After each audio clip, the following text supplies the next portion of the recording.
Hello, good morning, class. We are done now with the lecture on the overview of the female reproductive anatomy.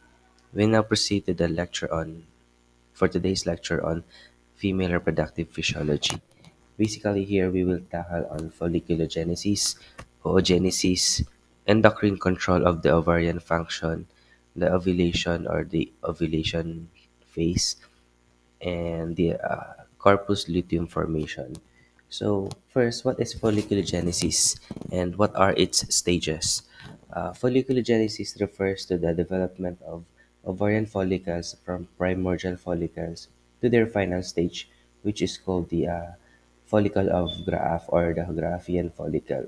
This process involves an increase in follicular size as well as its maturational state as its development progresses. However, not all ovarian follicles that begin their maturation will complete it. Many of these follicles will degenerate and be lost midway in a process known as the atresia. However, ovarian follicles that are able to complete their development will rise to the Graafian follicle. This fully mature follicle will be the one that will expel the oocyte inside it through the process known as the ovulation. The follicles are located in the ovarian cortex, that is, peripherally in the ovary, and are structures that contain the oocyte. As the follicular development process progresses, these follicles are named differently, which determines the different phases of folliculogenesis. It is especially important to mention that folliculogenesis is a highly regulated and controlled process. In addition, interactions occur between the cells surrounding the oocyte and between these cells and the oocytes itself. So we have this five stages, which are primordial follicle, primary follicle, secondary follicle, antral follicle, and the Graafian follicle. So let's proceed first to the primordial follicle. The primordial follicle constitutes the first stage of follicular development. It is a follicle formed by an oocyte that is surrounded by a single layer of flattened pregranulosa cells. These primordial follicles are formed in the fetal period of the female, beginning to form in approximately the third month of gestation or the trimester. Although about 5 million primordial follicles are formed after the fifth month of gestation, many of them die due to atresia, as we have uh, discussed or as I have mentioned earlier. Thus, a woman is born with a certain and finite number of oocytes, which are found in these primordial follicles. As shown in the picture, the approximate number of primordial follicles contained in a woman's ovary at birth is about 1 to 2 million, being only about 500,000 at the time of puberty.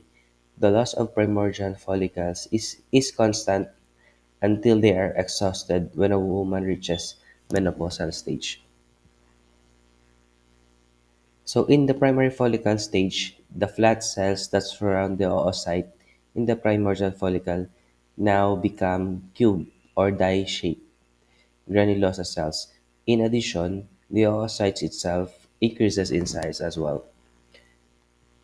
So in the secondary follicle stage, the granulosa cell layers surrounding the oocyte are several between 6 and 7 layers. On the other hand, the zona pellucida that will surround the oocyte, which is composed of glycoproteins, also begins to form in the secondary follicle. So at this pre-antral follicle stage, the granulosa cells continue to increase. In addition, the oocyte will also be surrounded by the cells of the theca, which will constitute the inner theca and the outer theca. However, the most characteristic feature of this preantral stage is what we call the granulosa cells will acquire receptors for FSH or the follicle stimulating hormone. Thus, follicular development from the early antral stage onwards becomes gonadotropin dependent. In the antral follicle, this is characterized by the presence of a cavity filled with follicular fluid known as the antrum. As mentioned, the development of these follicles is now dependent on gonadotropin, which are the FSH and the LH. With the onset of puberty, menstrual cycle begins. This means that in the follicular phase of each menstrual cycle, due to the increase of FSH, there will be a several of these follicles that will continue their development. However, many of them will not able to continue their maturation because of subsequent levels. In this way, a process of follicular selection and dominance is established.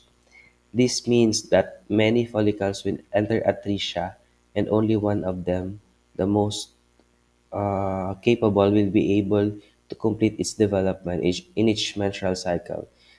By the way, the follicle is also called as the dominant follicle. This follicle is also known as the antral follicle is also known as dominant follicle.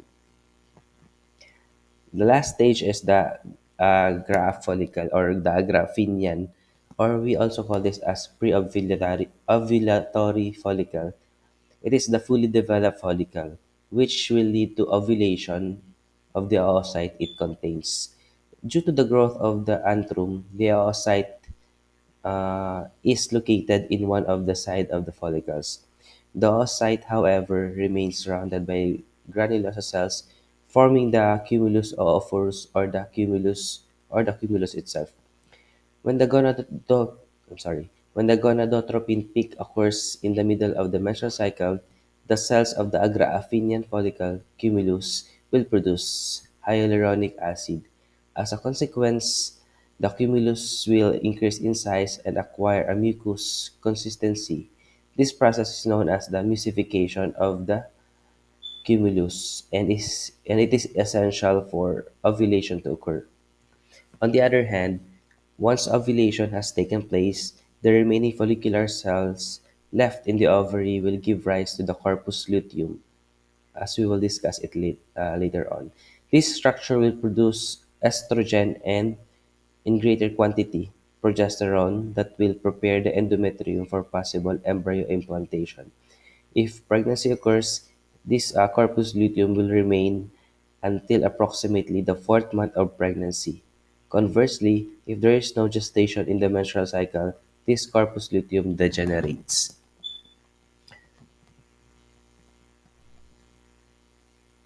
So the mature follicle must also be expelled. The mature follicle must also expel a mature egg at ovulation.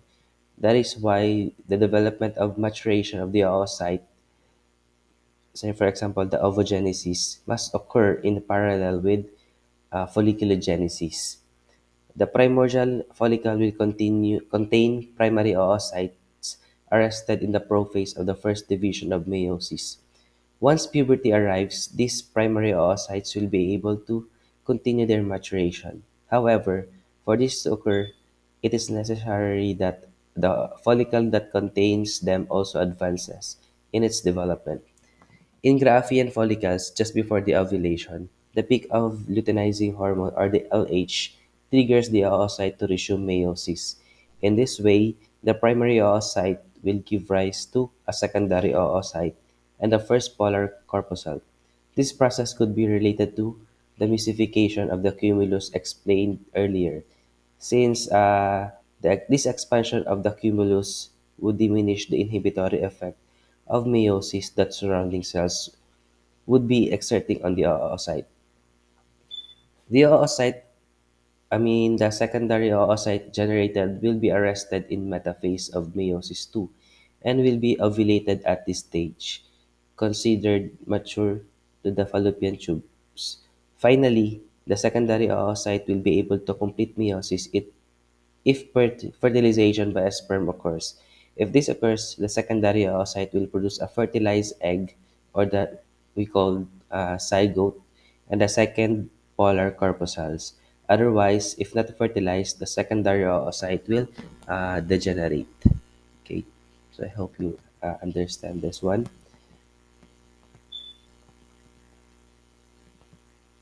So we now proceed to the development of the ovum, or we call this as the oogenesis, and as well as the follicle maturation. So, like the develop Like the spermatogenesis, the development of the ovum can also be divided into a period of multiplication and a period of maturation. However, there is no period of differentiation in oogenesis. Take note of that, class, that there is no period of differentiation on this process. In contrast to the development of sperm in the male, which continue into old age, the period of multiplication is already completed at birth in oogenesis.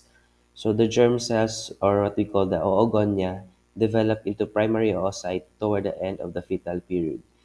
These enter the prophase of the first maturation, and they remain in this phase, or what we call the teotine phase of the prophase, until the beginning of puberty or their atrophy.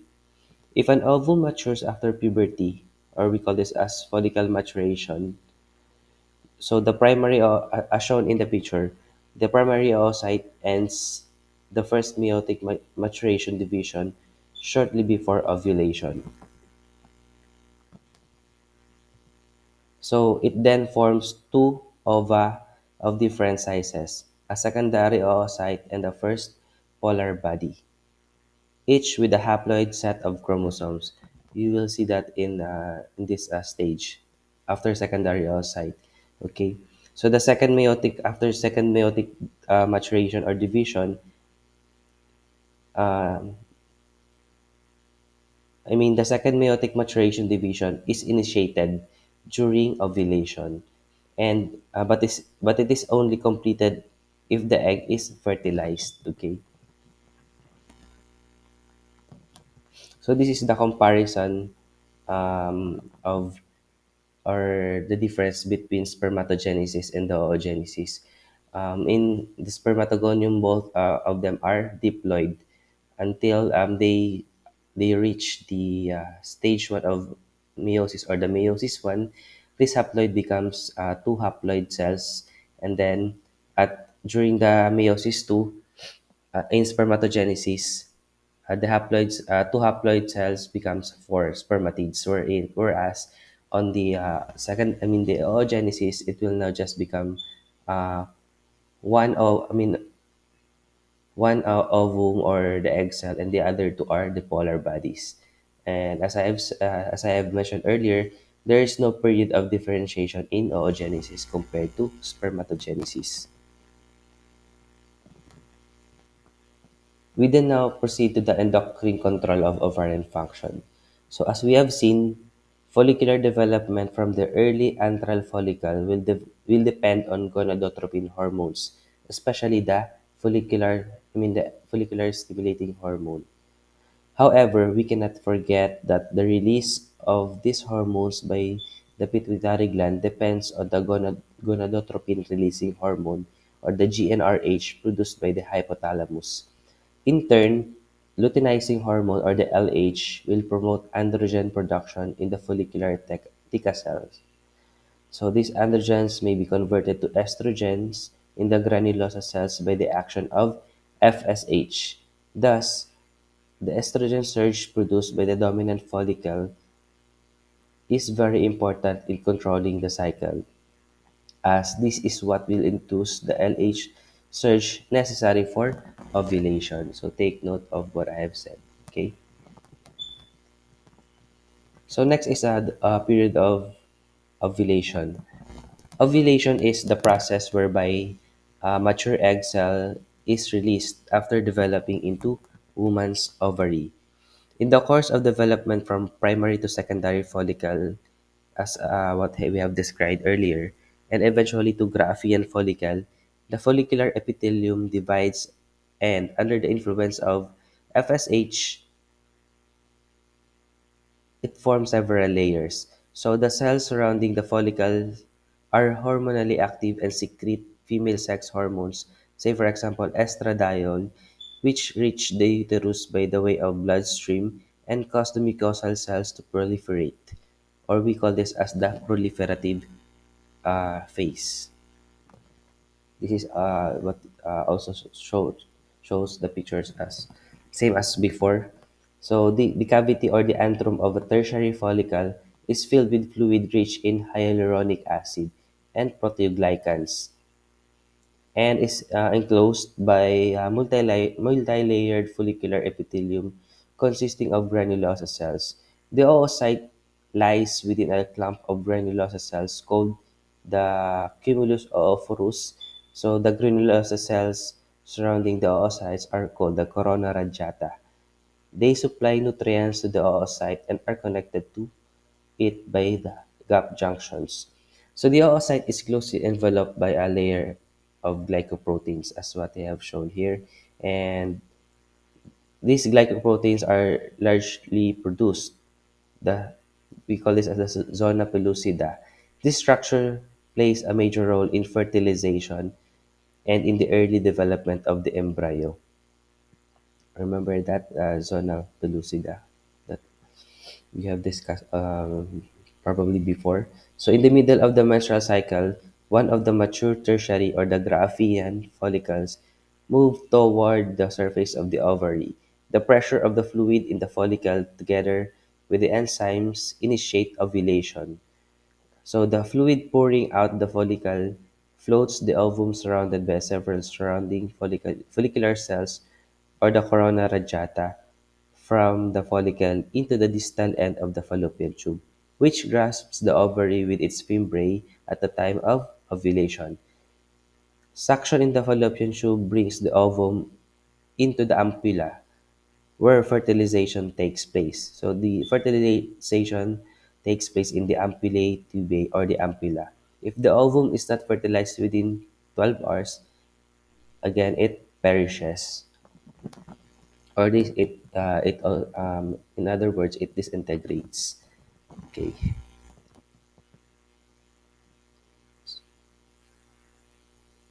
so this is just a short review or short illustration of how female sexual cycle happens. The menstrual period or the menstrual cycle is not yet discussed here, since we will going to discuss that on the other topic, or next meet, probably next meeting. So as you can see, we have this follicular phase and luteal phase. And the middle of that is the ovulation. And ovulation occurs at 14 days of the normal or regular cycle, regular 28-day cycle of menstruation. So as you can see, the follicular phase happens on the earlier part, while luteal phase happens on the latter part. Okay, and also look at the structure illustration below also. So menstruation usually happens earlier at day 0 to probably day 7 or day 5 to 7, and then the ovulation happens at the middle during the 14 days. And as it continues, the corpus it then proceeds now to the luteal phase, which we will discuss later on. So the two phases that occurs in the female sexual cycle are the proliferative phase and the secretory phase. Okay.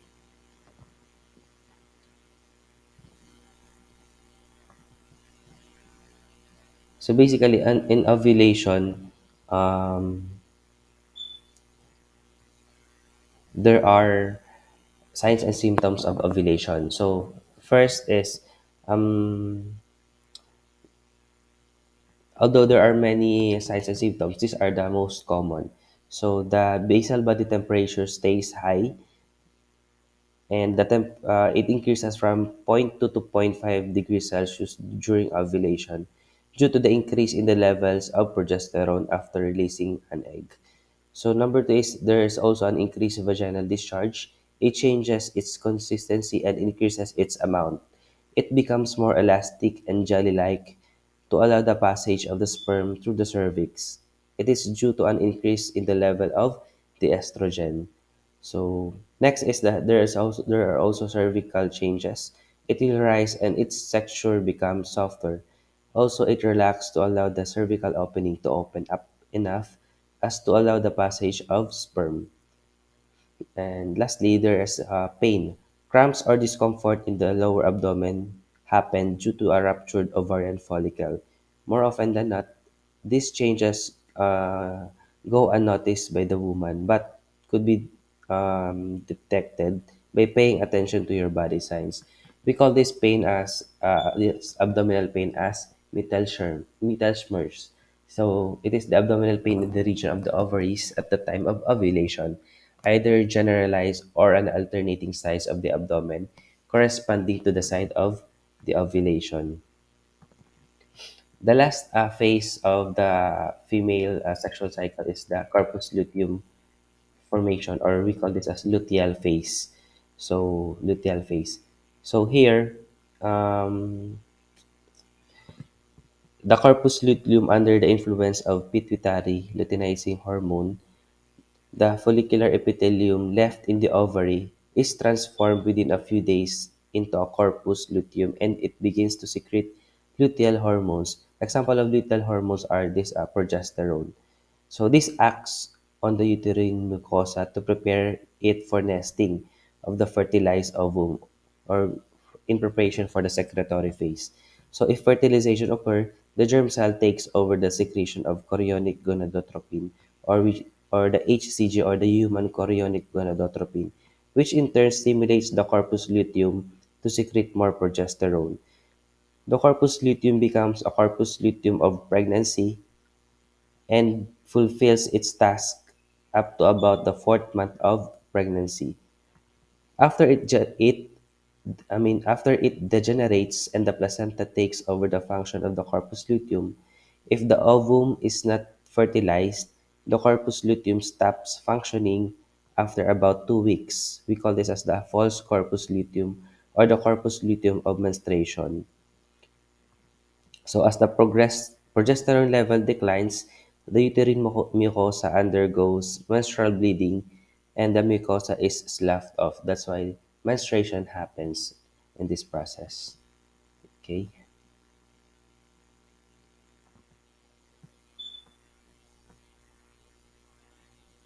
Ovulation translates into the most fertile days of a woman. So the ovary releases a mature egg cell to fallopian tube, where it will stay until a sperm reaches and fertilizes, thereby creating an embryo. So I'm just showing the summarized picture of the three phases, which are the follicular phase, ovulation phase, and the luteal phase. So to this end, an ovarian follicle containing the egg has to grow during the follicular phase of the menstrual cycle. When the follicle reaches the adequate size, the action of the LH causes it to burst and release an egg. So ovulation takes place. We should thanks this to the luteinizing hormone, which increases its level in order to trigger the process. It is known as the LH surge. So after the ovulation, the mature egg cell releases an average lifespan of 24 hours, and if fertilization does not occur during this time frame, the egg will degenerate eventually. The woman's fertile days come to their end after this, and the couple would have to wait until the next cycle to try to conceive again. So, on the other hand, in case fertilization takes place and the result in an embryo, it will continue its journey toward the uterus, where it will attach and mark the beginning of a new pregnancy. So, in the second phase of the menstrual cycle, the ruptured ovarian follicles turn into corpus luteum, which is responsible for estrogen and progesterone production. This now occurs in the this happens in the luteal phase here, because corpus luteum is being produced here. Okay. So just quick, not a quick, just for a summary of this lecture, or the ovarian cycle. So, from the time of birth, there are many primordial follicles under the ovarian capsule. Each contains an immature ovum, as shown in the figure. So, at the start of each cycle, several of these follicles enlarge, and a cavity forms around the ovum. This is now the antrum formation. This cavity is filled with the follicular fluid in humans. So in humans, usually one of the follicles in one ovary start to grow rapidly on about sixth day and becomes the dominant follicle, while the other regresses, forming a athetic follicles or under the process of atresia. So the atretic process involves apoptosis or cell death. It is uncertain how one follicle is selected to be the dominant follicle in the follicular phase of menstrual cycle, but it seems to be related to the ability of follicle to secrete the estrogen inside it that is needed for final maturation. When women are given human pituitary gonadotropin preparation by injection, many follicles will develop simultaneously. So the structure of a maturing ovarian, as shown also in the figure, the primary source of circulating estrogen is the granulosa cells of the ovaries. However, the cells of the theca interna of the follicles are necessary for production of estrogen as they secrete androgens that are aromatized to estrogen by the granulosa cell. So at about 14th day of the cycle or the period of ovulation, the distended follicle ruptures and the ovum is extruded into the abdominal cavity. Again, this is the process of ovulation. Then the ovum is picked up by the fimbriated ends of the uterine tubes or the oviducts.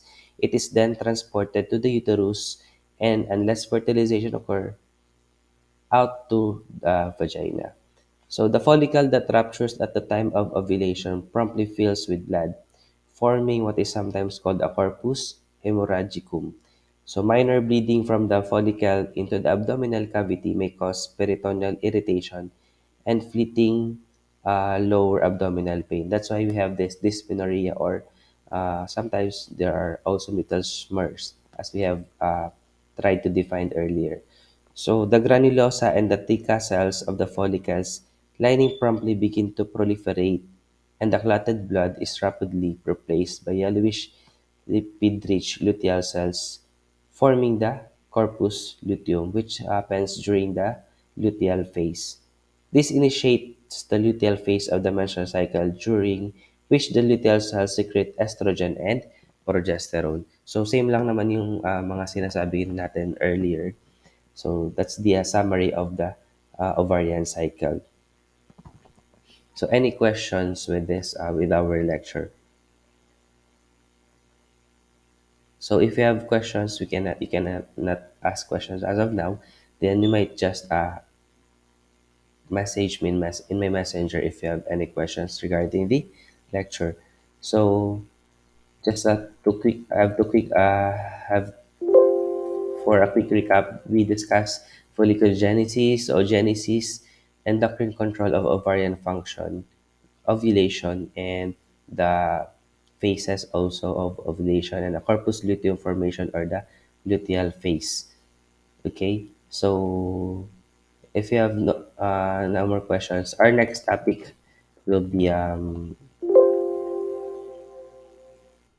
the prostaglandins and role in reproduction, the lipolysis, more topics also on puberty and the estrocycle, or the other term for menstrual cycle as well.